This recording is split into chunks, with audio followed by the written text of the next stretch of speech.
आत्मवंदन वर्षाताई. आराधना ध्यान समूहातील सर्व बंधू भगिनींना नमस्कार. आराधना ध्यान समूहाद्वारे आयोजित चरित्रगाथा या सदरात राजश्री छत्रपती शाहू महाराज यांच्यावर संवाद साधायला आज आले आहेत वर्षाताई थोटे. वर्षाताई, तुमच्या मनापासून स्वागत. वर्षाताईंनी MSc, M.Lib, MA मराठी या पदव्या संपादन करून नव्वदोत्तर निवडक आत्मचरित्र या विषयात PhD त्या करीत आहेत. त्यांनी केंद्रीय विद्यालय वायुसेना येथे 3 वर्ष नोकरी केल्यानंतर असिस्टंट लायब्ररियन म्हणून लाड कॉलेज नागपूर व VNIT इंजिनिअरिंग कॉलेज येथे नोकरी केली आहे. प्राध्यापक म्हणून CP अँड बेरार कॉलेजमध्ये नोकरी केली. वर्षाताईंचे कालसखी हा कविता संग्रह, पिंपळपार हा लेख संग्रह, चूक कोणाची ही कादंबरी, म्हणींच्या कथा हा बालकथा संग्रह हे साहित्य प्रकाशित आहे. विश्रब्ध या पुस्तकाला राज्यस्तरीय ललित लेखन पुरस्कार प्राप्त आहे. ताईंचे अनेक शोध निबंध प्रकाशित झाले आहेत. बोलीभाषा आणि जागतिकीकरण, मराठी साहित्य आणि चरित्रे, आत्मचरित्रे आणि भाषाशैली, मराठी चरित्र, आत्मचरित्र आणि वर्तमान हे काही शोधनिबंध आहेत. अनेक वृत्तपत्रांमधून दौत लेखणी या त्रैमासिकात, सकाळ पेपरमध्ये, सर्वधारा नियतकालिकात ताई सातत्याने लेखन करतात. मिळून साऱ्या जणी मासिकात वैदर्भीय स्त्री प्रश्न या महत्वाच्या विषयावर संशोधनात्मक लेखमाला सुरू आहे. साहित्य विहार संस्था, अभिव्यक्ती वैदर्भीय लेखिका संस्था, पद्मगंधा साहित्य प्रतिष्ठान, विदर्भ साहित्य संघ ग्रंथालय या संस्थांच्या कार्यक्रमांचे, विद्यार्थी कवी संमेलनाचे अनेक वेळा सूत्रसंचालन ताईंनी केले आहे. काव्यातून घडणारे स्त्री संत साहित्य दर्शन या परिसंवादाचे आयोजन व सूत्रसंचालन वर्षाताईंनी केले. या कार्यक्रमाचे अध्यक्ष माननीय प्रवीण दवणे साहेब होते. अनेक ठिकाणी लेखन पुरस्कार मिळाले म्हणून साहित्य विहार संस्थेतर्फे लेखन सन्मान पुरस्कार, पिंपळपार या पुस्तकाला राज्यस्तरीय वैचारिक पुरस्कार, गणपत भूताया या भयकथेला विवेक साहित्य मंच आणि नुक्कड साहित्य संमेलन पुणे यांच्यातर्फे प्रथम पुरस्कार, अशा अनेक पुरस्कारांनी सन्मानित वर्षाताईंचे आराधना ध्यान समूहात परत मनापासून स्वागत. मी ताईंना विनंती करते की त्यांनी छत्रपती शाहू महाराजांवरील संवाद आपला सुरू करावा. धन्यवाद. धन्यवाद अर्चनाताई. आज छत्रपती शाहू महाराज, खरं म्हणजे राजश्री शाहू महाराज यांची आज आज आज त्यांचा जन्मदिवस आहे. त्यांना वंदन करते. आणि डॉक्टर प्रभाकरराव देशमुख शैक्षणिक आणि सामाजिक संस्थेअंतर्गत आराधना समूहाद्वारे आपण सर्वांनी, खास करून ऋचाताईंनी मला या कार्यक्रमासाठी निमंत्रित केले, त्यासाठी सर्वांचे आधीच आभार मानते आणि मी सुरुवात करते.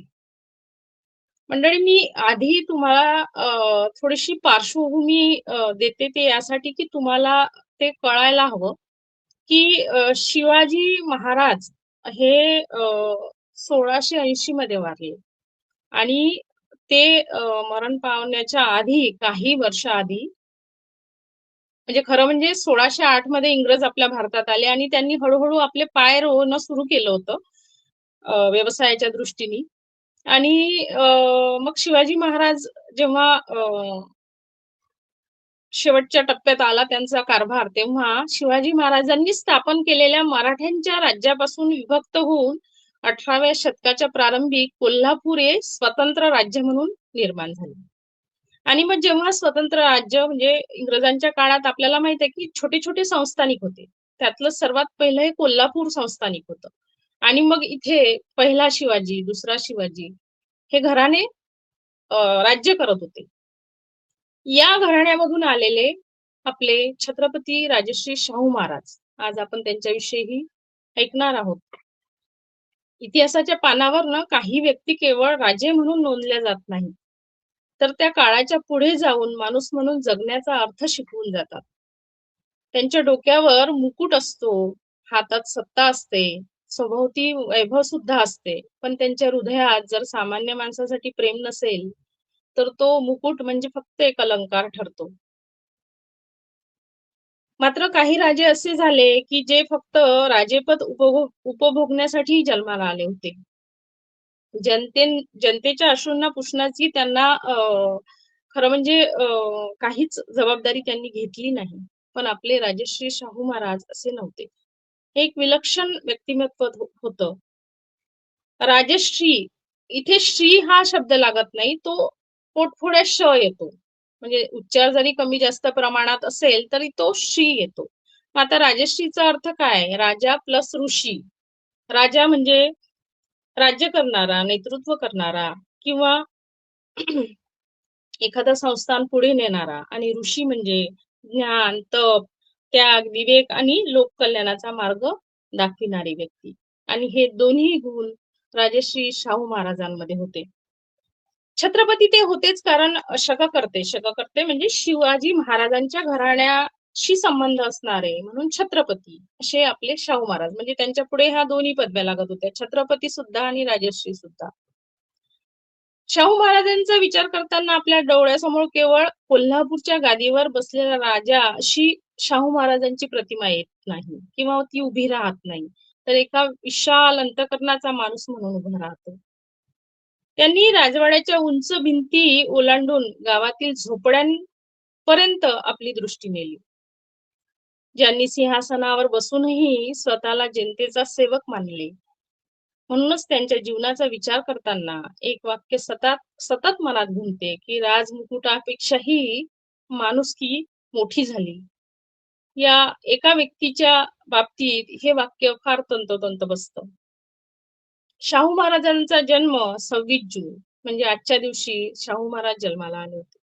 थोडं इतिहासामध्ये कमी जास्तपणा आहे, कोणी म्हणतं 26 जुलै, पण मग शेवटी सरकारने मोहर उमटवली की 26 जून हाच त्यांचा खरा दिवस आहे. 26 जून 1874 रोजी त्यांचा जन्म झाला.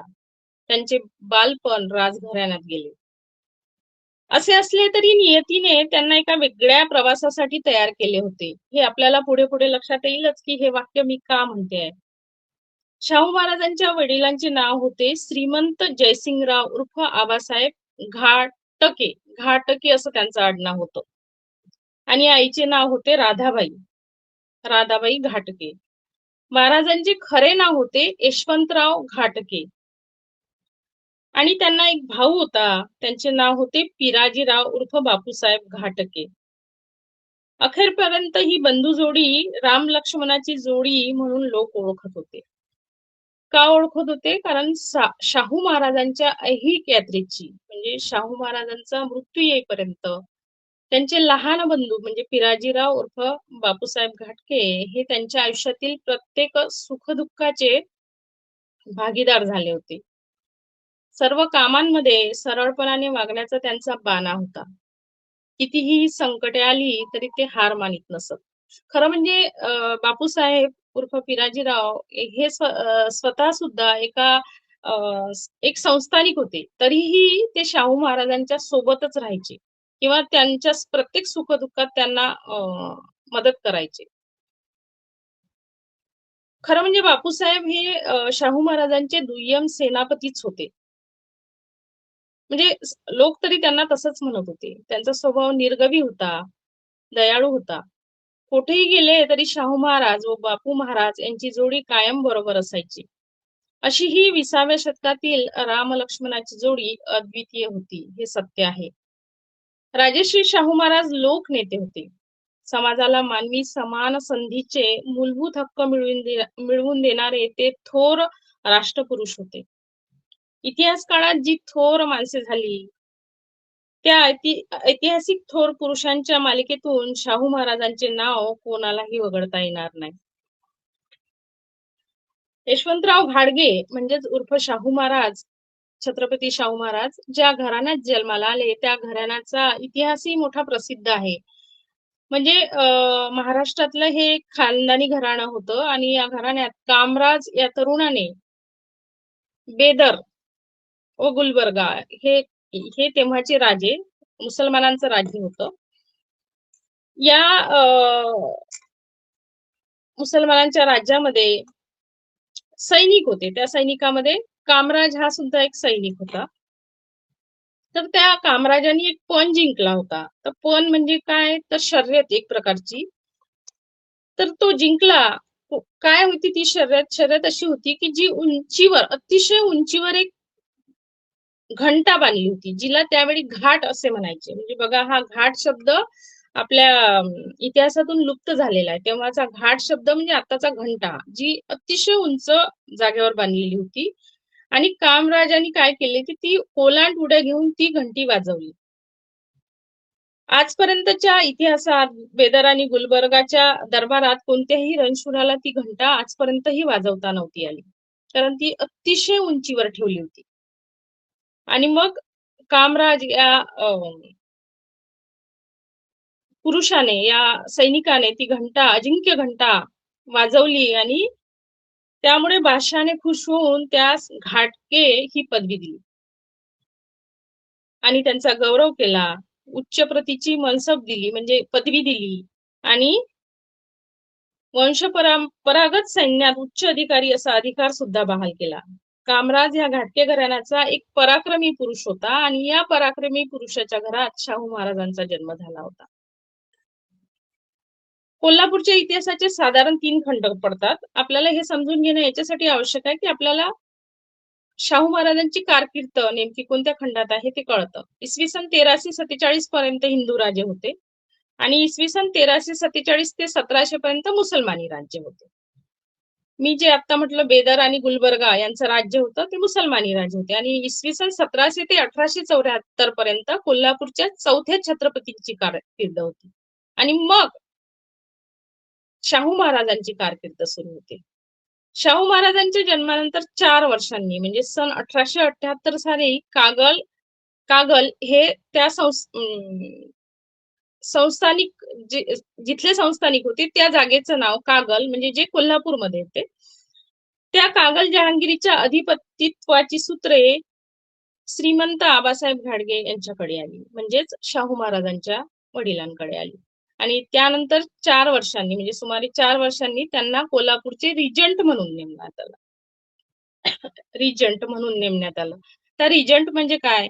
तर रिजंट म्हणजे एखादा मुख्य व्यक्ती जेव्हा अनुपस्थित असतो तेव्हा त्याच्या जागी दुसरा त्याचा कारभार पाहतो. म्हणजे आपण शाळेत बघतो की मुख्याध्यापक नसतील तर मग तिथे प्रभारी मुख्याध्यापक म्हणून दुसरं कोणीतरी पाहतं, त्याला रिजंट म्हणतात. हा शब्द सुद्धा इतिहासाच्या काळात लुप्त झालाय. तर आबासाहेबांना तिथे रिजंट म्हणून नेमण्यात आलं. कोल्हापूरचे त्यावेळचे चौथे शिवाजी महाराज यांना त्यावेळी त्यांचा त्यावेळी राज्यकारभाराशी संबंध संपला होता. त्यांना काही इंटरेस्ट नव्हता ते राज्यकारभार करण्यामध्ये. आणि त्यांची तब्येत पण सुद्धा कमी जास्त राहत होती. म्हणून या दुर्दैवी तरुणाचा 1883 साली अहमदनगरच्या किल्ल्यामध्ये अंत झाला. त्यानंतर चौथे शिवाजी महाराज यांच्या महाराणी, म्हणजे जे शिवाजी महाराज वारले त्यांच्या महाराणी आनंदीबाई साहेब यांनी यशवंतरावांना 17/3/1884 रोजी दत्तक घेतले, म्हणजेच आपल्या शाहू महाराजांनी, व त्यांचे नाव त्यांनी छत्रपती शाहू असे ठेवले. दत्तक समारंभ मोठ्या थाटाने साजरा करण्यात आला. यावेळी कोल्हापूरच्या नागरिकांकडून आणि पुण्याच्या सार्वजनिक सभेमार्फतही नूतन छत्रपतींना मानपत्रे अर्पण करण्यात आली. सामान्यतः धाकट्या मुलास दत्तक देण्याचा प्रघात आहे, पण इथे आबासाहेबांनी म्हणजेच शाहू महाराजांच्या वडिलांनी वडील मुलाला म्हणजे मोठ्या मुलाला दत्तक दिले. का दिले त्याचं कारणही आहे, कारण छत्रपती शाहू महाराज हे बालपणी अगदी भोळसर दिसत होते. तेव्हा ही भोळी भाबडी मूर्ती छत्रपतींच्या राज्यलक्ष्मीला चांगली मानवेल अशा विचारांनी त्यांनी कोल्हापूरच्या गादीवर त्यांना बसवण्याची योजना केली. आणि त्यांच्यापेक्षाही अधिक चतुर वाटणाऱ्या श्रीमंत बापूरावांनाच म्हणजे पिराजीरावांना दुसऱ्या संस्थानासाठी त्यांना शाबूत ठेवलं, म्हणजे दुसऱ्या संस्थांचे राज्य करण्यासाठी त्यांना शाबूत ठेवलं. तर हा भावी काळात महाराजांचा भोळेपणा कितपत लोकांना माहीत झाला हे सगळ्यांना माहिती की महाराज भोळसर होते की महाराज चतुर होते. खरं म्हणजे महाराज धार्मिक होते,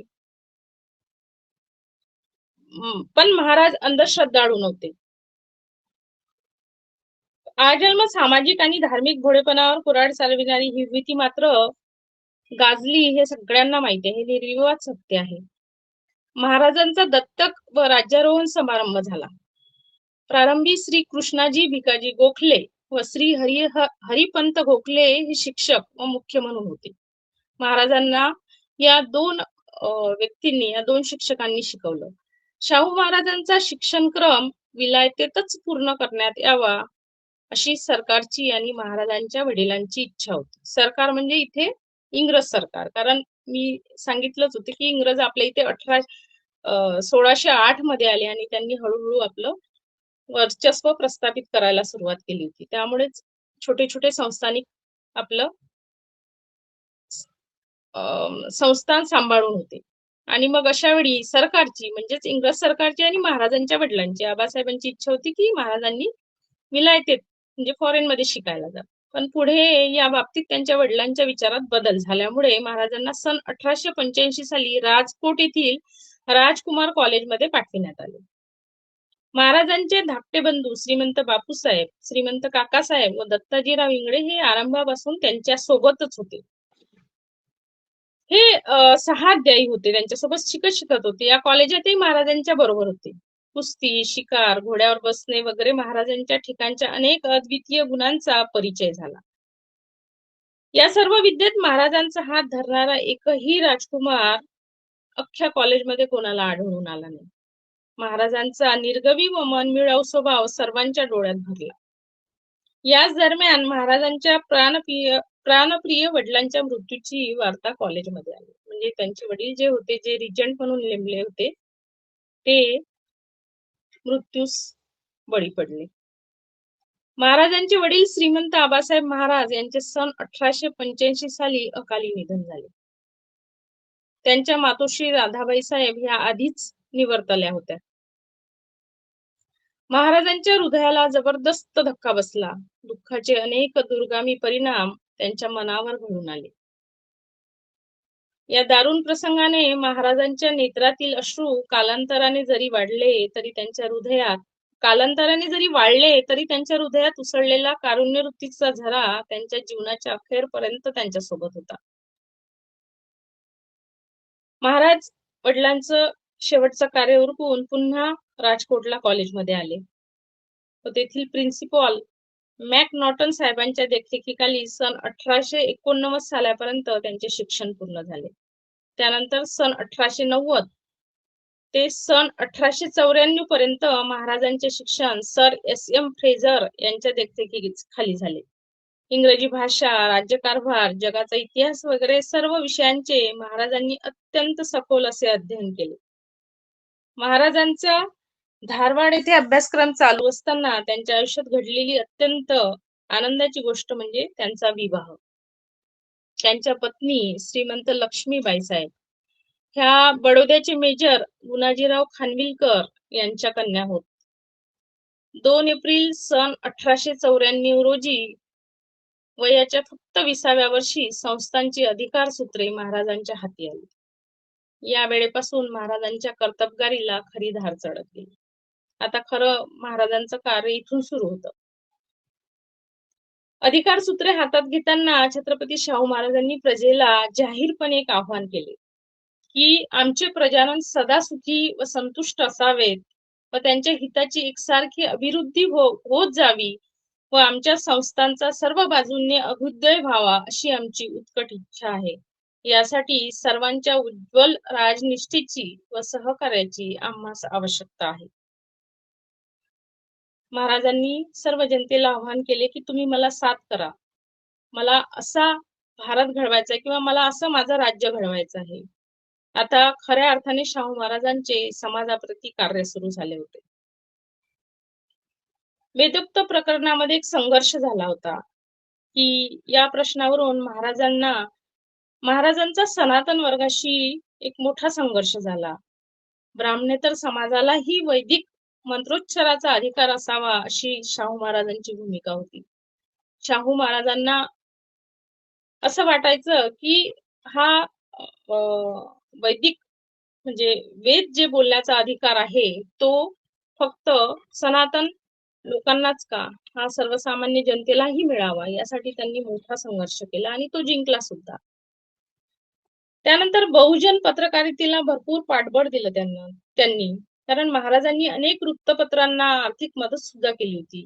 सामाजिक परिवर्तनासाठी प्रसार माध्यमे किती महत्वाची आहेत हे महाराज चांगल्या प्रकारे ओळखून होते. त्यासाठी त्यांनी अनेक वृत्तपत्रांना भरपूर पाठबळ दिलं, आश्रय दिला होता. शेतकरी हिताचे धोरण सुद्धा त्यांनी राबवले होते. शेतकऱ्यांना सावकाराच्या कर्जजाळ्यातून मुक्त करण्यासाठी त्यांनी अनेक उपाययोजना केल्या होत्या. जनतेच्या अनेक प्रश्नांकडे महाराज स्वतः जातीनं लक्ष द्यायचे. कुस्ती आणि क्रीडा प्रेम सर्वांना माहित होतं महाराजांचं. कोल्हापूरची कुस्ती परंपरा लोकप्रिय होण्यामागे शाहू महाराजांचा खूप मोठा वाटा आहे. त्यांनी आखाडे उभारले, पैलवानांना आश्रय दिला, शारीरिक तंदुरुस्तीला प्रोत्साहन दिले आणि कोल्हापूरची कुस्ती परंपरा त्यांच्या कार्याची एक साक्ष ठरली. शाहू महाराज एवढंच नाही, ते कलावंताचे आश्रयदाता सुद्धा होते. शाहू महाराजांनी नाटक, संगीत आणि लोककलांना अनेकदा प्रोत्साहन दिले. कलाकारांना आर्थिक मदत सुद्धा केली. सामाजिक सुधारणांसोबत सांस्कृतिक प्रगती ही तितकीच महत्वाची आहे असा त्यांचा दृष्टिकोन होता. राजेशाहीतील साधेपणा किती होता महाराजांचा. शाहू महाराज अनेकदा सामान्य लोकांमध्ये मिसळत. ते पुढे येईलच की सोनतळी कॅम्प सारखे कॅम्प उभारून महाराज सर्वसामान्य जनतेला कसे भेटत होते. दरबारातील अधिकाऱ्यांपेक्षा सामान्य जनतेकडून परिस्थिती जाणून घेण्याचा प्रयत्न त्यांचा कायम राहायचा. त्यांना लोकांच्या अडचणी प्रत्यक्ष त्यामुळे समजत असत आणि महाराज त्यावर तात्काळ अंमलबजावणी सुद्धा करत असत. स्त्री प्रश्नाबाबत सुद्धा महाराजांना खूप कळवळ होती. हिंदू कोड बिल सारखी गोष्ट महाराजांनी स्वतः पुढाकार घेऊन त्यामध्ये म्हणजे खरं म्हणजे हिंदू कोड बिल याची सुरुवात महाराजांनीच केली. स्त्री शिक्षणाला प्रोत्साहन देण्याबरोबरच त्यांनी विधवा पुनर्विवाहाला सुद्धा पाठिंबा दिला. स्त्रियांच्या शिक्षणासाठी स्वतंत्र सुविधा उपलब्ध करून दिल्या. या काळात खरं म्हणजे हे विचार अत्यंत पुरोगामी मानले जात होते की जिथे स्त्रियांना घराच्या बाहेर पडण्याची परवानगी नव्हती, तिथे स्त्री शिक्षण आणि विधवा पुनर्विवाहाची सुरुवात महाराजांनी केली. सोबतच आंतरजातीय सलोख्याचा सुद्धा प्रयत्न केला. शाहू महाराजांनी समाजातील विविध जातींमध्ये संवाद आणि सहकार्य वाढावे यासाठी प्रयत्न केला.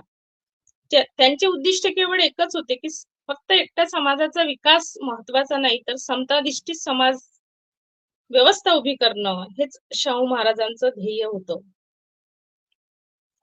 1896-97 आणि 1899-19च्या दुष्काळात, तेव्हा खरं म्हणजे खूप भयंकर दुष्काळ पडला होता. त्या दुष्काळामध्ये शाहू महाराजांनी लोकांसाठी अन्नछत्रे, रोजगार योजना आणि जनावरांसाठी चारा केंद्रे सुद्धा उभी केली. त्या काळात अनेक संस्थांनी केवळ महसूल गोळा करण्यावर भर दिला. म्हणजे आता आपण म्हणतो की जे आपण टॅक्स भरतो, तो टॅक्स अनेक संस्थांनी जमा केला, पण महाराजांनी आपल्या पदरचं खर्चून हे सगळं उभं केलं आणि सर्वसामान्य जनतेला खूप आधार दिला. म्हणूनच शाहू महाराजांना लोक कल्याणकारी राजा असेही म्हणतात. प्लेगची साथ आली होती. त्या प्लेगच्या साथीमध्ये आरोग्यविषयक उपाययोजना राबवल्या त्यांनी आणि स्वच्छता, विलगीकरण आणि वैद्यकीय उपचार यावर भर दिला. तर विलगीकरण हा शब्द वाचला की आपल्याला कोरोनाची आठवण येते.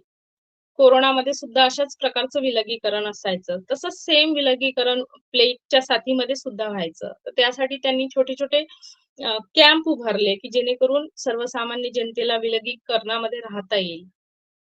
आधुनिक सार्वजनिक आरोग्य व्यवस्थेची जाणीव असलेला शासक म्हणून महाराजांची ओळख निर्माण झाली. आणि नोकरशाही जी होती, सरकारी दरबारी जे नोकर होते त्यांच्यावर नियंत्रण सुद्धा असायला हवं असं महाराजांना वारंवार वाटत होतं. म्हणून महाराज स्वतः कधीही कुठल्याही वेळी त्या नोकरशाहीच्या ऑफिसमध्ये, आत्ताचा शब्द आपण ऑफिस म्हणतो पण तिथे एक वेगळा शब्द आहे की ते जाऊन धडकायचे आणि तिथल्या नोकरांना नोकरशाहीला तंबी द्यायची की सर्वसामान्य जनतेचं काम वेळेत व्हायला हवं. त्यामुळे महाराजांचा एक प्रकारचा वचक होता. आणि काय होतं की वचक असल्यामुळे ती कामं अशी पटापट होऊन जातात. शिवाय शिक्षणात प्रयोगशीलता सुद्धा केली महाराजांनी. त्यांनी केवळ शाळा उघडल्या नाही तर तांत्रिक आणि व्यावसायिक शिक्षणासाठी प्रोत्साहन दिले. त्यांच्या मते शिक्षण म्हणजे फक्त पदवी मिळवणे नव्हते तर रोजगार आणि स्वावलंबन असावं असं त्यांना कायम वाटत होतं. जरी तो इंग्रजांचा काळ असेल, इंग्रजांच्या अंडरखाली हे संस्थानिक राजे काम करत होते, तरीही महाराजांची स्वतंत्र भूमिका होती इंग्रजांविषयी सुद्धा. शाहू महाराज ब्रिटिश राजवटीखालील संस्थानिक असले तरी ते अंधपणाने ब्रिटिशांचे समर्थक नव्हते. अनेक सामाजिक प्रश्नांवर त्यांनी स्वतंत्र भूमिका घेतली. त्यांना सामाजिक सुधारणांची गती राजकीय संघर्षापेक्षा अधिक महत्वाची वाटत होती. त्यामुळे त्यांनी कायमच आपली भूमिका सर्वसामान्य जनतेच्या प्रती त्यांच्या अनुकूलतेनुसार ठेवली. शाहू महाराज राजघराण्यातील होते, मी मगाशीच सांगितलं, पण त्यांनी राजेशाही विशेषाधिकारावर नेहमीच टीका केली. ते धार्मिक होते पण अंधश्रद्धा विरोधी नव्हते. ते परंपरेचा आदर करीत पण अन्यायकारक परंपरांना विरोधही करत होते. हा समतोल त्यांच्या व्यक्तिमत्वाचा वैशिष्ट्य मानला जातो. महाराज, आता मी जे म्हटलं की महाराज राजघराण्यात जन्माला आले आणि त्यांना ह्या सगळ्या सुविधा नको होत्या, ते का म्हणजे ते स्वतः बोले तैसा चाले त्याची वंदावी पाऊले या वाक्प्रचारानुसार महाराजांचं वागणं होतं. महाराज राजवाड्यात न राहता ते जास्तीत जास्त कॅम्प मध्ये राहायचे. तर कॅम्प म्हणजे काय, तर महाराज काय करायचे की सर्वसामान्य जनतेच्या ज्या काही त्यांचे हे असेल अडचणी असतील त्या समजून घेता आल्या पाहिजे म्हणून ते ज्या गावाला गेले त्या गावाला कॅम्प उभारायचे आणि तिथे ते राहायचे, जेणेकरून शिकार सुद्धा करता येईल आणि तिथल्या स्थानिक लोकांच्या अडचणी, त्यांना लागणारी मदत ती आपल्याला पुरवता येईल म्हणून ते कॅम्प करून राहायचे. तर असेच एकदा ते राजपूतवाडी येथील कॅम्प मध्ये महाराज राहत असत, जास्तीत जास्त राहत असत. हा सोनतडी कॅम्प म्हणून प्रसिद्ध होता आणि हा कॅम्प महाराजांना तसाही खूप आवडीचा होता. या कॅम्पचा परिघ म्हणजे अदमासे 10 मैल. आता 10 मैल म्हणजे किती, तर 16 किलोमीटर एवढा तो परिसर होता. तेथे बंगला होता आणि आजूबाजूस नोकर वर्गाची झोपडी वजा घरे सुद्धा होती. या कॅम्पात राहणाऱ्या लोकांच्या मुलामुलींकरिता प्राथमिक शाळा, दवाखाना, पर्सनल स्टाफची कचेरी, कुरणखाना, पागा पागा असे अनेक विभाग होते. या सर्वांना महाराजांकडून शिधा मिळत असे. म्हणजे जसं आता आपण म्हणतो ना की कंट्रोल मध्ये डाळ दाणा वगैरे सगळं मिळतं, तांदूळ गहू जे जे अन्न आपल्याला पोटासाठी लागतं ते सगळं मिळत होतं. असा हा सोनतडी कॅम्प म्हणजे एक मोठं कुटुंब होतं. दुपारी महाराज कधीच झोपत नसत. दुपारचे जेवण आटोपल्यानंतर आलेल्या कामांची सुनावणी होत असे. म्हणजे तेव्हा कसं होतं की आताही आपण पाहतो की जे काही आमदार खासदार आहे त्यांच्याकडे काही पत्र जातात किंवा त्यांच्यापर्यंत अडीअडचणीचे मेल जातात, तेव्हा ते त्याच्यावर विचार विमर्श करतात आणि मग ते प्रकरणे निकालात लावतात. तशाच प्रकारे महाराज दुपारचे झोपत नसत आणि आलेले काम जे आहे त्याची न्यायनिवाडा करत होते आणि मग दुपारी 3 ते 6च्या दरम्यान ते पत्रलेखन करायचे. म्हणजे आलेल्या पत्रांना उत्तर देत होते. ते प्रकरणे वाचून ते स्वतः निर्णय सुद्धा देत होते आणि महाराजांच्या निवासस्थानानजीक झोपण्यासाठी म्हणजे एक खोली बांधलेली होती, शयनगृह बांधलेलं होतं. पण महाराज कधीच त्या शयनगृहामध्ये झोपत नसत. तिथे एक मोठा हॉल होता ज्याच्यावर एक पालपट्टी कातरण्याची सतरंजी अंथरलेली असेल. त्या शयनगृहात महाराज फक्त पावसाळ्यापुरते झोपत, कारण पावसाळ्यामध्ये पाऊस येतो म्हणून झोपत होते. इतर वेळी ते उघड्यावर झोपत आणि तेही अंगावर एकही कपडा नसताना. रात्री 9 वाजल्यानंतर दैनिके, साप्ताहिके, वृत्तपत्रे यांचे वाचन ते करीत. रात्री 12 वाजता ते झोपत व पहाटे 5 ला उठत, हा त्यांचा दिनक्रम होता. रोज ते थंड पाण्याने स्नान करत. पूजा झाली की मग ते घोड्याच्या गाडीतून किंवा मोटारीतून बाहेर फिरावयात जात. स्पृश्य साऱ्यांच्या बरोबर महाराज भोजन करीत. महाराजांसाठी जात गरिबी श्रीमंती हा भेदभाव नव्हता, तर ते फक्त एक मानव म्हणून वागत होते. आपण आतापर्यंत पाहिलंच की सर्वसामान्य असो की राजवाड्यातलं कोणी असो की महाराजांसाठी सगळे सारखे होते. त्यांच्यात पंक्ती प्रपंच नव्हता. आता पंक्ती प्रपंच म्हणजे काय, तर ते कधीच आपल्या ताटात गोडाधोडाचे पदार्थ आणि आपल्यासोबत बसले त्याच्यासोबत कोरडे पदार्थ असं कधीच नव्हतं. त्यांच्या ताटात जे असायचं तेच बाकीच्याच्या ताटात सुद्धा असायचं. तर हा पंक्ती प्रपंच कधीच करत नव्हते. महाराज नवीन राजवाडा, स्टेशन, बंगला, रुकडी व रायबाग कॅम्प मध्ये इजत असे त्यांच्या कॅम्पची नाव होती. तेथे मुक्काम करीत. कामानिमित्त फिरावे लागे, पण जास्तीत जास्त सोनतळी कॅम्प जो होता तो महाराजांना खूप आवडत होता, म्हणून महाराज तिथंच राहत असत. शाहू महाराजांची शिवरायांवर अतिशय निष्ठा होती. शिवरायांचे नाव निघताच ते मानाचा मुजरा करीत. त्यांनी शिवरायांचे ध्येय साकार केले. त्यांनी शिवस्मारकाचे ध्येय साकार केले. म्हणजे महाराजांचं शिवस्मारक शाहू महाराजांनी स्थापन केलं. शिवाजी महाराजांच्या बद्दल ब्रिटिशांना असणारी तुच्छता त्यांनी नाहीशी केली. मराठ्यांच्या मर्दुमकी बद्दल सांगताना ते शिवरायांचा जय जयकार करीत. राजेपण जन्माने मिळू शकते, पण राजश्री पण कर्माने मिळते. हे राजश्री पण शाहू महाराजांच्या बाबतीत अगदी तंतोतंत जुळून आले होते. राजश्री शाहू महाराज हे असामान्य असे थोर पुरुष होतेच, त्यांच्यात अनेकविध लोकोत्तर गुण सुद्धा होते. त्या लोकोत्तर गुणाविषयीच्या काही आठवणी आहेत महाराजांच्या. जसं की एका वर्षी सोनतळी कॅम्पात पाण्याची टंचाई झाली होती, कारण तेथील तलाव आटून कोरडा झाला होता. आपण पाहतो की प्रखर ऊन झालं की मग तलाव, नद्या सगळ्या कोरड्या होतात. त्यामुळे कॅम्पातील हौदातनं पाणी भरले जाईल. हा हौद स्पृश्यांच्या ताब्यात होता आणि त्यातील पाणी अस्पृश्यांना दिले जात नव्हते. एक दिवस हौदातील पाण्याबद्दल स्पृश्य अस्पृश्य यांच्यात भांडण सुरू झाले. शिवाशिवी झाली, म्हणून ते भांडण झाले. हे भांडण महाराजांना समजले. शिवलेल्या हौदाजवळ महाराज गेले. तेथील एक हरिजन नोकर होता गोविंदा. त्यास महाराज म्हणाले, गोविंदा, त्या शिवलेल्या हौदातील पेलाभर पाणी आण बरं. पण तो माणूस काही गेला नाही, तो गोविंदा काही गेला नाही, कारण आधीच भांडण झालेलं होतं आणि आपण हात लावल्याने महाराज सुद्धा आपल्याला चिडतील, म्हणून तो गेला नाही. शेवटी तो पाणी देण्यास धजेना म्हणून महाराज स्वतः उठले आणि हौदाजवळ गेले आणि त्या हौदातील पाणी घेऊन ते त्यांनी त्या गोविंदाला आणि त्याच्यासोबत असलेल्या अस्पृश्यांना पाजले. मग महाराज म्हणाले, बघितलं का, हे पाणी काही कडू लागत नाही. महाराने हौदाला शिवले म्हणून हे पाणी काही कडू झालं का?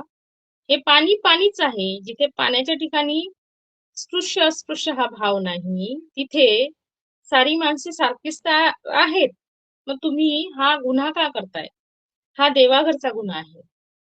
आणि मग सगळे कॅम्प मधले जे स्पृश्य अस्पृश्य होते, या सर्वांनी ते सर्व पाणी, अर्थात ही गोष्ट सांगताना आपण फार अगदी थोडक्यात सांगतो, पण याच्या मागे खूप मोठी घटना आहे किंवा असावी. पण जेव्हा इतिहासकार लिहितात तेव्हा ती घटना आपण थोडक्यात सांगतो. ती घटना अशी होऊन मग तो जो हौद होता तो सर्वांसाठी खुला झाला. खरं म्हणजे महाराज सर्व जनतेचे राजा होते. जसं आता आपण म्हटलं की स्पृश्य अस्पृश्य हा भाव हा त्यांनी कधीच बाळगला नाही. 1920 सालची गोष्ट आहे की महाराज सोनतळी कॅम्प मध्ये होते. त्यांच्याकडे बडोद्याचे एक मराठा पाहुणे आले होते. जेवण तयार होतं. त्यावेळी भोजनात सर्व जातीचे लोक एकाच पंक्तीत बसले होते. त्यावेळी बडोद्याचे सद्गृहस्थ म्हणाले, महाराज, आपण अस्पृश्यांची चळवळ सुरू केली आहे, ती सोडून द्यावी. आम्हाला आपला मराठा समाजच इतका मोठा आहे की केवळ मराठ्यांच्या उन्नतीकरिता सर्व चळवळ महाराजांनी घेतली तरी महाराजांचा खजिना पुरणार नाही. मग अस्पृश्य दाराची कसली चळवळ करायची? प्रथम या बोलण्याकडे महाराजांनी दुर्लक्ष केले, पण पाहुण्यांनी पुन्हा पुन्हा तोच विषय काढला. मग महाराज म्हणाले, मी केवळ मराठा समाजासाठी चळवळ केली व दुसऱ्या उपेक्षित समाजाकडे दुर्लक्ष केले तर मला मराठ्यांचा राजा म्हणतील, मला कोल्हापूरचा राजा म्हणणार नाही. त्यानंतर ते जे आलेले पाहुणे होते ते खजील होऊन निघून गेले. एकदा श्रीमंत शास्त्र जगद्गुरु ही घोंगडी वापरायचे शाहू महाराज, त्याबद्दलची घटना आहे की एकदा श्रीमंत शास्त्र जगद्गुरु महाराजांकडे आले होते. ते थंडीचे दिवस होते. महाराजांनी त्यावेळी घोंगडी पसरली होती. ते पाहून शास्त्र जगद्गुरू थोडे हसले. त्यांना वाटलं एवढा मोठा राजा आहे आणि हा काय घोंगडी पसरून बसला आहे किंवा अंगावर घोंगडी घेतलेली आहे. त्यावर महाराज म्हणाले, यात हसण्यासारखे काय आहे? हे तर आम्हा मराठ्यांचे महावस्त्र आहे. आज रायगडावर, तर उद्या पन्हाळ्यावर, तर परवा रांगण्यावर असा प्रकार शककर्ते शिवाजी महाराज यांच्या कारकिर्दीत सुरू झाला. शककर्ते म्हणजे आता इथे शककर्ते म्हणजे हे शक जे आहे हे शिवाजी महाराजांपासून सुरू झालेलं आहे. आणि मग हे जोपर्यंत संस्थानिक होते तोपर्यंत शक असं राहायचं आणि मग पुढे शालिवाहन आलं आणि शालिवाहन नंतर मग ते इसवी सन सुरू झालं असं. तर शककर्ते शिवाजी महाराजांच्या कारकिर्दीतच ही प्रथा सुरू झाली होती की प्रत्येक किल्ल्यावर काय कोच थोडीच होते. जे किल्ले होते शिवाजी महाराजांचे तिथे कोच नव्हतेच ना. ते आपल्या खांद्यावर घोंगडी पसरली, टाकली की मग तो मावळा जो आहे तो कुठेही जायला तयार असायचा. मग त्याला झोपण्याची वेळ आली तरी खाली घोंगडी टाकून तो झोपू शकत होता. तर हे मराठ्यांचं किंवा एकूणच मावळ्यांचं महावस्त्र आहे असं महाराजांनी शास्त्र जगद्गुरूला सांगितलं. त्यामुळे आम्हाला त्याची लाज वाटत नाही. अर्थात त्यावेळी शास्त्र जगद्गुरू थोडे खजील झाले की आपण उगीच हसलो म्हणून. तर असे हे महाराज स्पष्ट वक्ते पण होते. महाराजांचं कार्य एवढं मोठं होतं की त्यांना अनेकांविषयी म्हणजे अनेक लोकांना त्यांच्याविषयी चरित्र लिहावं असं वाटत होतं. म्हणून एकदा त्यांचे चरित्रकार बी.एल. पाटील जे होते त्यावेळेचे लेखक ते म्हणाले की महाराज मला तुम्ही मला मदत करा की मला चरित्र लिहायचं तुमच्याविषयी. महाराज थोडे हसले आणि म्हणाले की मी परवानगी नाही देणार तुम्हाला चरित्र लिहायला. तर ते पाटील म्हणाले नाही नाही तुम्ही मला परवानगी द्यायला हवी लिहायला. तर ते म्हणाले मी जर तुम्हाला परवानगी दिली समजा चरित्र लिहायला तर तुम्हाला सगळी पाने कोरी ठेवावी लागतील. तर ते म्हणाले का असं का बुवा? तर तरीही तुम्ही मला परवानगी द्या. तर त्यावर महाराज म्हणाले माझे चरित्र लिहावयाचे असेल तर ते मी मेल्यानंतर लिहा. कारण त्यावेळी माझ्या गुणदोषांचे विवेचन तुम्हाला मोकळ्या मनाने करता येईल. त्यापासून लोकांना एक चांगला धडा तरी मिळेल. त्यामुळे शाहू महाराजांच्या मृत्यूनंतरच त्यांचे चरित्र लिहिल्या गेले. त्यांच्या हयातीत नाही. तर नाही तर आपण आज बघतोय की कित्येक जण थोड्या थोडक्या कामावर सुद्धा स्वतःचं चरित्र लिहायला सुरुवात करतात. पण ज्या व्यक्तीचं खरं कार्य असतं ना तो व्यक्ती कधीच आपला मीपणा मिरवत नाही. एकदा नागपूरचे पुढारी मेसर्स गवई कालीचरण व केशवराव कंधारे हे कोल्हापूरला महाराजांना भेटण्यास आले. त्यावेळी महाराज सोनतोडी कॅम्प मध्येच होते. महाराजांनी या मंडळींना कॅम्प मध्ये बोलावले. कॅम्पात त्यांची उत्तम व्यवस्था ठेवली. या आदर सत्कारामुळे ही पाहुणी मंडळी भारावून गेली. त्यांनी महाराजांना साष्टांग नमस्कार केला. आजच्या बिकट परिस्थितीत महाराजांनी आमच्या समाजासाठी पुढाकार घ्यावा असा खलिता घेऊन ते आले होते की निराश्रित वर्ग जो आहे आमचा त्याला महाराजांनी आधार द्यावा. अदरवाईज आमची दाद लागणार नाही.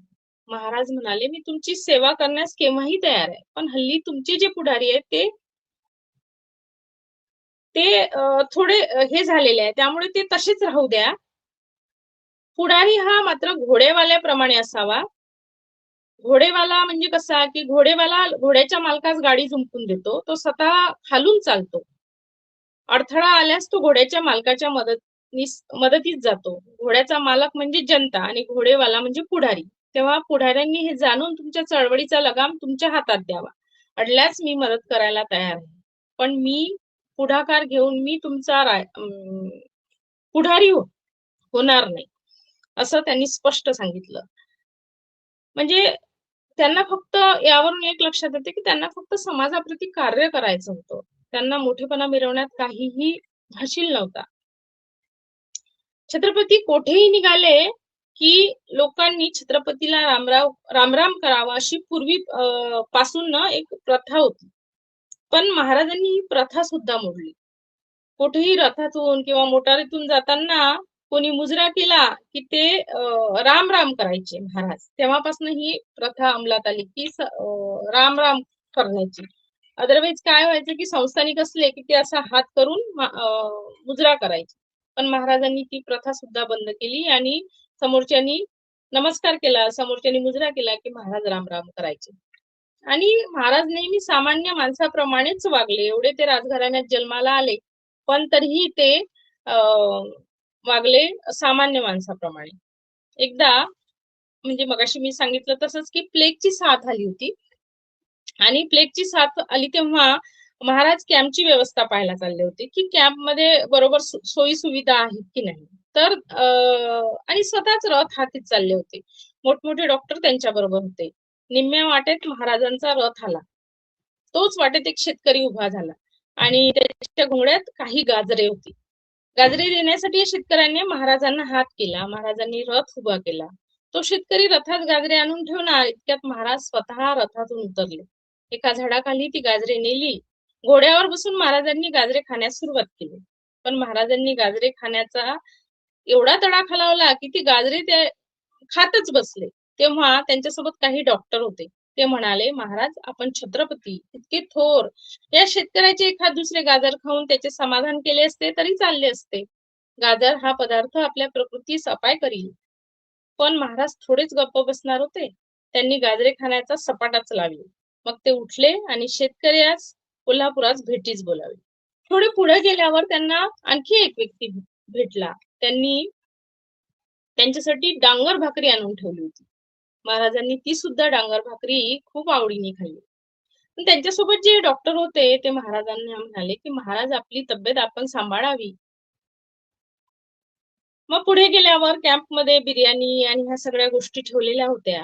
मग महाराज त्या डॉक्टरांना म्हणाले की माझ्या प्रकृतीस काय उत्तम आहे हे आता तुम्हीच सांगा. ते एवढी प्रेमाने आणलेली डांगर भाकरी, ती गाजरे की ही बिर्याणी. त्यावेळी डॉक्टरांना उत्तर देता आलं नाही. असे स्पष्ट वक्ते आणि सामान्य जनतेप्रती प्रेम असणारे शाहू महाराज, राजश्री शाहू महाराज, खरं म्हणजे असं म्हणतात की ही अशी माणसे ना ज्वालाग्रही सारखी असतात. त्यांना ना फार आयुष्य मिळत नाही. जसं शिवाजी महाराजांना सुद्धा खूप आयुष्य मिळालं नाही. मी मगाशी सांगितलं तसं महाराज ना ताबडतोब न्याय करायचे. जेव्हा ते कुठल्याही त्यांच्याकडे प्रॉब्लेम यायचा तेव्हा ते ताबडतोब न्याय करायचे.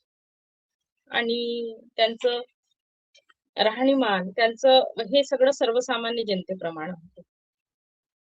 त्यांची शरीरयष्टी एवढी जबरदस्त होती, त्यांची कार्यक्षमता एवढी जबरदस्त होती. पण महाराजांना वयाच्या 48व्या वर्षीच मृत्यू आला. कोणाला वाटलंही नाही की महाराज एवढ्या लवकर जातील. पण तो काळच कधी समोर येईल सांगता यायचा नाही. अशा पोलादी शक्तीच्या शाहू महाराजांवर सुद्धा काळाची सावली हळूहळू पडणे सुरू झाले होते. महाराज वाक्तूळ होते. म्हणजे त्यांना वात हा प्रकार होता. हा वंश परंपरार्जित प्रकृती धर्म होता. म्हणजे त्यांना तो हेरिडिटी हा प्रकार त्यांच्यामध्ये आलेला होता वाताचा. व्यायामाने आणि मेहनतीने त्यांनी दोष बराच कमी करण्याचा प्रयत्न केला. पण पुढे पुढे तर त्यांच्या आयुष्यात पुष्कळ तऱ्हेचा अनियमितपणा आला. मी मगाशी म्हटल्याप्रमाणे की महाराज स्वतःच्या प्रकृतीची किंवा एकूणच अशी काळजी घेत नव्हते. कारण डॉक्टर त्यांच्यासोबत का होते? कारण डॉक्टरांना माहित होतं की यांच्या शरीराला फारसं हे लाभणारं नाहीये, हे जे काही खात आहेत ते. पण महाराज ऐकत नव्हते कारण ते सर्वसामान्यांचं मन राखत होते. म्हणून त्यांनी ती शेतकऱ्याची गाजरे किंवा डांगर भाकरी खूप आनंदाने खाल्ली. पण या अनियमितपणामुळे काय झालं की शरीर प्रकृतीत दोष निर्माण झाला महाराजांच्या. दैनंदिन कार्यक्रमाच्या अतिव्यापामुळे सुद्धा डॉक्टर, वैद्य, हितचिंतक यांच्या सल्ल्याकडे महाराजांनी खूप दुर्लक्ष केले. त्यांच्यासाठी काम एक काम हाच एक त्यांचा ध्यास होता. 1910च्या सुमारास त्यांच्या प्रकृतीत बहुमूत्रता म्हणजे किडनी संबंधी आजार निर्माण झाला व काळजाची निशक्तता म्हणजेच एनर्जी डाऊन व्हायला लागली महाराजांची. हे शारीरिक विकार निर्माण तर झालेच होते, पण या विकारांनी त्यांच्या शरीरात कायमचे ठाण मांडले.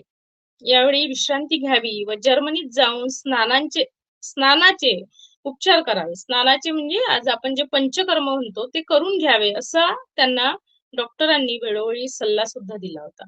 पण कार्यव्याप्तीमुळे त्यांनी तिकडे फार दुर्लक्ष केले. प्रकृती स्वास्थ्यासाठी कोल्हापूर सोडण्यास ते तयार नव्हते. एकंदर काय तर शाहू महाराज समाजातील लोकांसाठी कार्य करण्यात मग्न होते. कार्य करता करता मृत्यू यावा असे वाटणाऱ्या अनेक थोर विभूतींपैकी शाहू महाराज होते. महाराज आपल्या व्यापात मग्न होते, त्यामुळे त्यांचे प्रकृतीकडे दुर्लक्ष झाले. खरे पाहिले तर माणसाला वाटेल तितके सुख मिळवता येते, दीर्घायुषी होता येते, पण यासाठी त्या सृष्टीचे दास बनावे लागते. हा सुखी होण्याचा मार्ग सामान्य माणसे पत्करतात, कारण त्यांना लोकनिंदा, सामाजिक कर्तव्य पाळलीच पाहिजेत असं काही बंधन वाटत नाही. पण जी असामान्य माणसे असतात ती सृष्टीच्या नियमास न जुमानता कर्तव्य कर्मातच चूर राहतात. ती मरणाची विशेष काळजी कधीच करीत नाहीत. सामान्य माणसे आपले नित्याचे जीवन सुख समाधानात कसे जाईल याकडे त्यांचा कटाक्ष असतो. पण ही लोकोत्तर माणसे ज्वालामुखीच्या भडक्यासारखी असतात. महाराजांना आपला कारभार दुसऱ्यावर सोपून परदेशात सुख समाधानासाठी जाता आले असते, पण शतायुषी जगणारे असे अनेक संस्थानिक अमीर उमराव त्या काळी सुद्धा होते. पण महाराजांना कामाचे व्यसनच असल्यामुळे हे व्यसन त्यांना विश्रांती घेण्यापासून रोखत होते. डॉक्टरांचा सल्ल्याचा त्यांच्या मनावर काहीच परिणाम होत नव्हता. या निष्काळजीपणामुळे महाराजांना घशाला रोग निर्माण झाला. ऑक्टोबर 1912 मध्ये डॉक्टर वॉलनेस यांनी त्यांच्यावर शस्त्रक्रिया केली. तर ही शस्त्रक्रिया करताना महाराजांनी क्लोरोफॉर्मचा उपयोग करू दिला नाही. म्हणजे त्या शस्त्रक्रिया करताना ज्या काही वेदना झाल्या त्या महाराजांनी सर्व मरणप्राय वेदना सगळ्या सहन केल्या, पण तरीही त्यांनी क्लोरोफॉर्म देऊ दिला नाही. 1913 मध्ये पुन्हा महाराजांवर शस्त्रक्रिया झाली, याच संदर्भात, घशाच्या संदर्भात.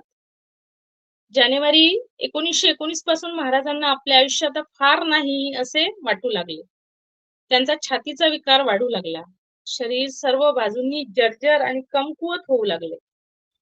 महाराजांना आता वारंवार करट होऊ लागले. करट म्हणजे काय तर केसतोड. केसतोड हा प्रकार आपल्याला सगळ्यांना माहित आहे, कारण तो गरमी या प्रकारामुळे जास्त होतो, केसतोड हा प्रकार.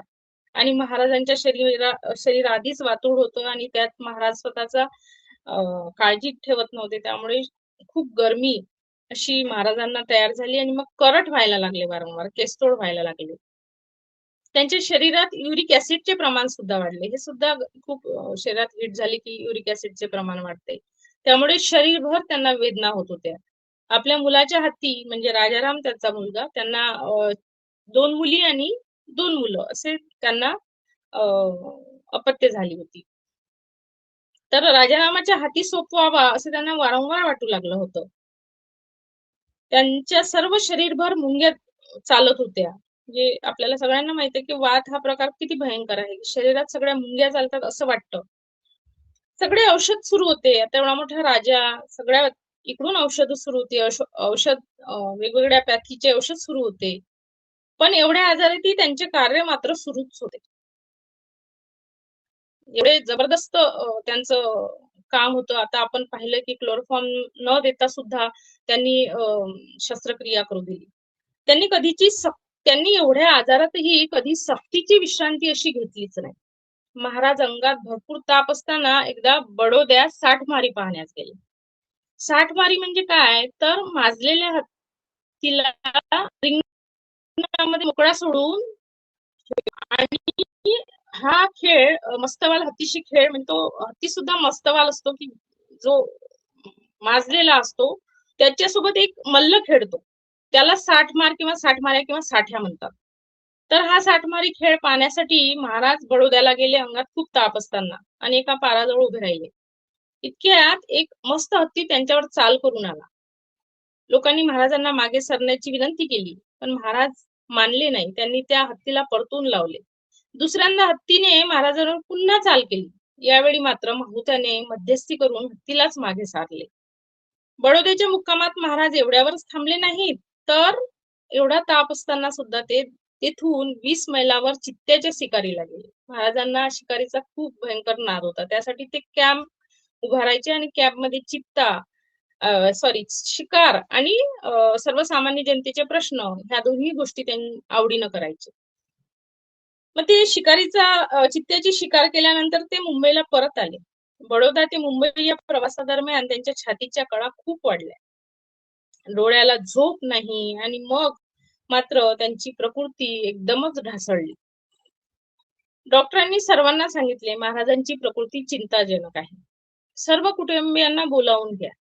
कुटुंब मुंबईस पोहोचण्याच्या आधी महाराज मृत्यूची घटिका मोजू लागले होते. अशा चिंताजनक अवस्थेत महाराज सायंकाळी 5:45च्या सुमारास खुर्चीवर उठून बसले. मी जाण्यास तयार आहे. डर कुछ नहीं, सबको सलाम बोलो, असे अंतिम उद्गार त्यांनी काढले. शेवटी त्यांनी डोके खाली टेकले. ते खुर्चीवर बसले होते तर डोके खाली टेकले. अखेरीस महाराजांची प्राणज्योत मालवली. तो दिवस होता 6 मे 1922. अशा प्रकारे महाराज अखेरपर्यंत मृत्यूवर मात करीत होते. पण मात करून मृत्यू टळणार थोडीच असतो. अखेरीस मृत्यूनेच महाराजांवर मात केली. काळ काही थांबला नाही. कालाय तस्मै नमः. ही निधनाची वार्ता लोकवार्ता अख्ख्या मुंबईभर पसरली. सारी मुंबई महापुरुषाच्या मृत्यूने शोक सागरात बुडाली. आणि दुसऱ्या दिवशी सकाळी मुंबईत महाराजांचे शव मोटारीत घातले आणि मुंबईपासून प्रेतयात्रा निघाली. ती सायंकाळी पुण्याला पोहोचली. पुण्याला हजारो लोकांच्या झुंडीने त्यांचे दर्शन घेतले. शेवटचे अखेरचे दर्शन म्हणून अख्खं पुन्हा त्यांच्या दर्शनाला आलं. आणि मग शेवटी 7 मे 1922च्या मध्यरात्री ही प्रेतयात्रा कोल्हापुरात पोहोचली. आणि महाराजांचा शेवटचं कार्य ते कोल्हापूरला झालं. शाहू युग संपले, पण त्यांनी पुरोगामी विचारांचे व आचारांचे अधिष्ठान मात्र चिरंजीव केले. त्यांनी समान संधीचे, बहुजन समाजाचे कल्याणकारी राज्य निर्माण केले. सामाजिक, धार्मिक, शैक्षणिक व राजकीय क्रांतीने हे जनतेसाठी व जनतेने चालविले राज्य म्हणून ज्या मूलभूत मानवी हक्कास भारतीय राज्यघटनेत सन 1950 साली प्राधान्य दिले, त्याची पायाभूत उभारणी शाहू महाराजांच्या काळात शाहू महाराजांनी केली.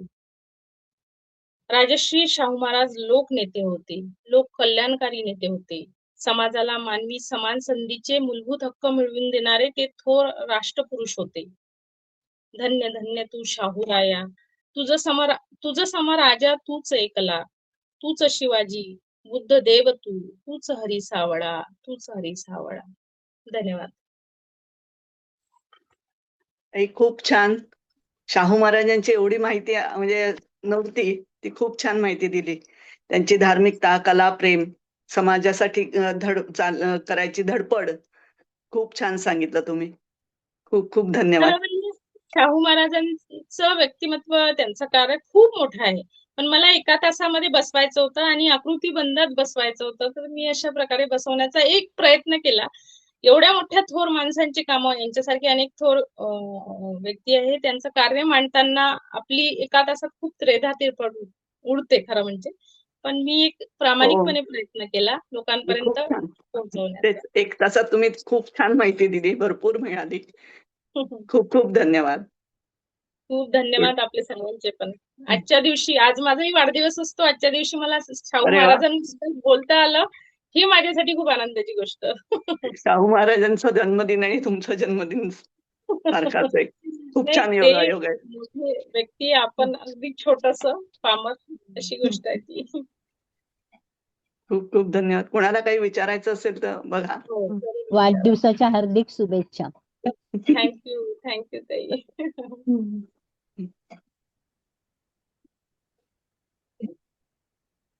वाढदिवसाच्या हार्दिक शुभेच्छा ताई. थँक्यू.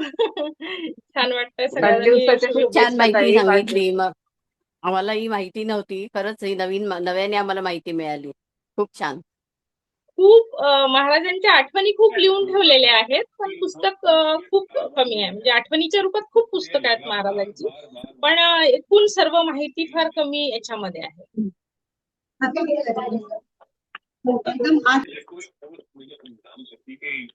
विजयाताई काहीतरी बोलतात. वाढदिवसाच्या हार्दिक शुभेच्छा ताई. थँक्यू ताई. वाढदिवसाच्या शुभेच्छा ताई. थँक्यू. धन्यवाद. खूप छान वाटलं. आणि तुमच्या कार्यक्रमाची सुरुवात पण खूप छान श्रीराम घोषानी आणि पुन्हा मग प्रार्थनेने खूप छान उपक्रम आहे तुमचा. सर्व ऋताताईंमुळे शक्य आहे. हो. ताई वाढदिवस- वाढदिवसाच्या शुभेच्छा ताई, वाढदिवसाच्या शुभेच्छा. थँक्यू. आणि शाहू महाराजांबद्दल सांगितलं खूप छान वाटलं. हो खूप ना? छान. हो हो. थँक्यू. खूप छान वाटलं मला पण. आजच्या दिवशी रुचाताईंनी संधी दिली. माझ्यासाठी खूप आनंदाची गोष्ट आहे की आज शाहू आम्हाला हे काहीच महाराजांची माहित नव्हतं हा. आम्हाला हे काहीच माहित नव्हतं आणि हा. हे सगळं तुम्ही माहिती करून दिलात. खूप आभारी आहोत तुमचे आम्ही. एवढे मोठे शाहू महाराज आणि त्यांचं आम्हाला काही माहित नव्हतं. एवढी माहिती छान करून दिलात. धन्यवाद. आणि तुम्ही आधीची धन्यवाद. पण माहिती प्रस्तावना खूप छान दिली, म्हणजे त्यामुळे संदर्भ लागले चांगले. हा हा हा म्हणजे प्रश्न पडतो ना की शिवाजी हो. महाराज मग ही कसे, यांचं घराणं कुठलं, हे अनेक प्रश्न पडतात. आपण एक मुळात वाचक असतो, चांगले सजग वाचक असतो, त्यामुळे मुळात प्रश्न पडतात. तर ते माझं सांगणं कर्तव्य आहे की एक अभ्यासक म्हणून की मला सांगितलं पाहिजे की शाहू महाराजांचं काय आहे, म्हणजे शाहू महाराजांचं घराणं काय, शिवाजीशी त्यांचा काय संबंध. तर ही क्लिअरिटी आली की मग समोरचं आपल्याला समजायला खूप हे होतं, आनंद पण येतो की पुढे काय. इंटरेस्ट पण निर्माण होतो त्याच्या. नाही, खूप छान झाला प्रोग्राम. खूप खूप धन्यवाद. थँक्यू. मला चालेल, पण खूप चालेल. आनंद आला. चला. चालेल. ताई पुन्हा पुन्हा या. ऐकायला हो, आवडेल. बिलकुल बिलकुल. बिलकुल.